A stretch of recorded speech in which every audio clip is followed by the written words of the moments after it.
Another Wingchun Night, guys. How you doing? It's me, Josiah again.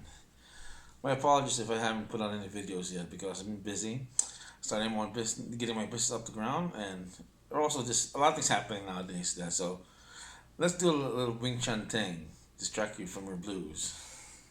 Now, this is a wooden practice katana. You know what this sword is famous for, right?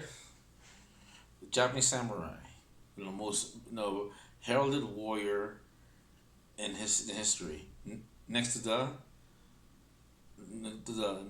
knights. And the evil knight, and this is Japan's version of a medieval knight.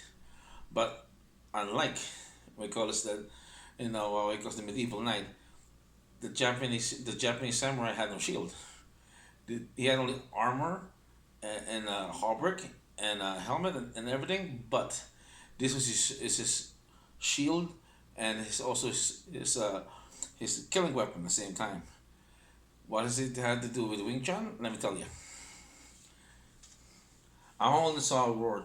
I'm holding the sword wrong. I won't touch this tip of here because it'll slice my hands off. It's only a practice sword, so I'm just trying to make sure that you see my point here.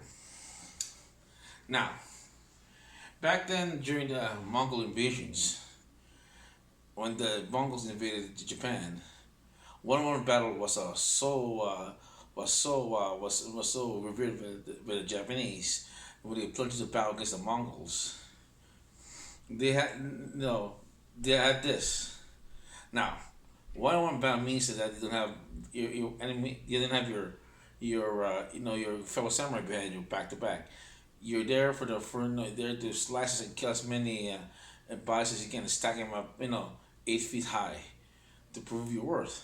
Well, that's why the Japanese soldiers back then that were used to carry spears, and this sword here was when you picked this up in the battlefield that it was a very very rough because it's curved, and you can use this to that also as to take multiple opponents that if you don't have a shield, you don't have a shield.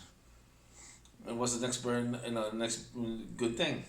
A sword that can slice and also kill at the same time and protect yourself. Now, you see the curvature? I'll tell you how it relates to Wing Chun.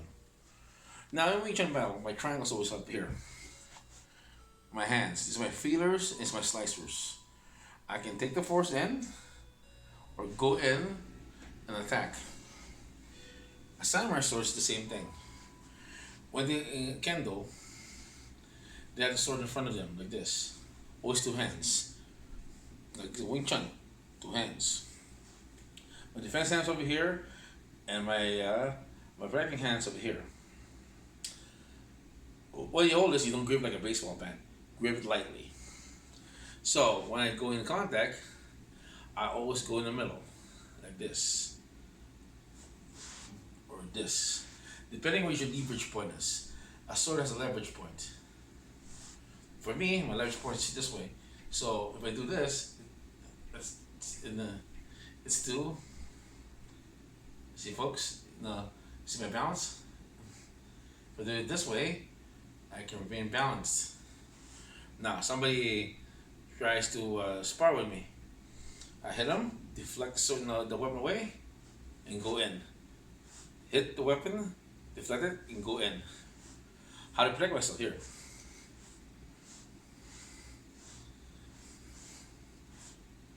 I'm using the sword as a door. Now, sitting in Wing Chun, I'm like this, right?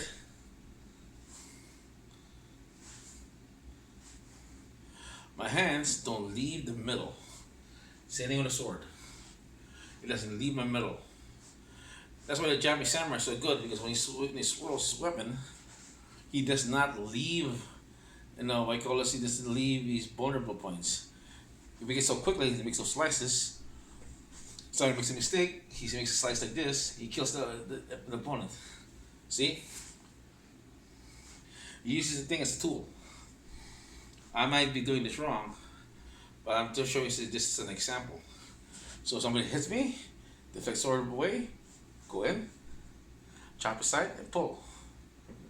Then I protect my middle again.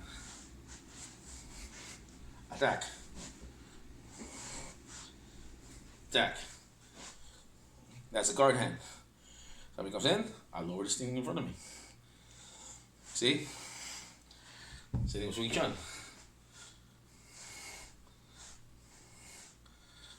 I do the opposite hands.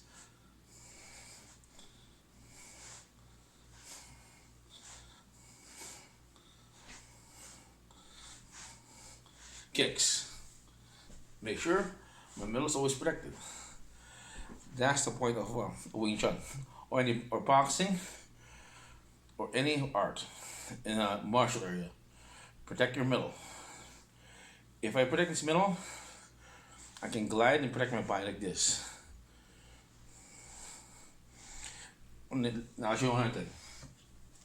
If you don't have the right tension, somebody hits the sword.